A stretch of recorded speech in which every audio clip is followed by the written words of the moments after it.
હાલ ઠંડી ઋતુમાં એક શિયાળામાં અને ઉનાળાની શરૂઆત થઈ રહી છે ત્યારે સવારમાં અને સાંજના રાત્રિ દરમિયાન જે ખૂબ જ ઠંડી પડી રહી છે તો બપોરના ભાગે ખૂબ જ ગરમી પડી રહી ત્યારે એક સાથે બેવડી ઋતુનો અનુભવ થાય છે.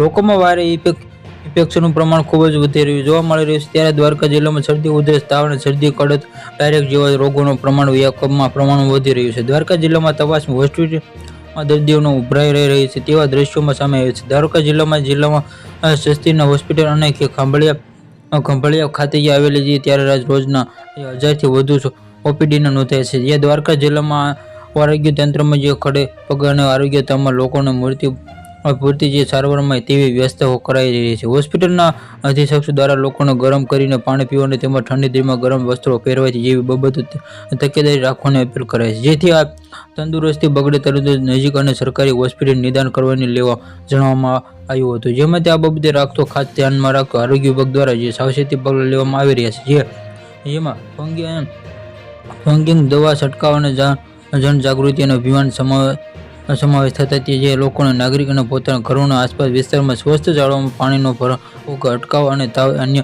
લક્ષણો જણાવી કે તાત્કાળ તબીબી સલાહ લેવામાં અપીલ કરવામાં આવી છે. જેમાંથી સંકટમાં આવેલા સામનો કરવા માટે સરકારી પ્રયાસમાં સાથે છે લોકોને આ સહયોગમાં અને અત્યંત જરૂરી છે. Subscribe my channel, like, share.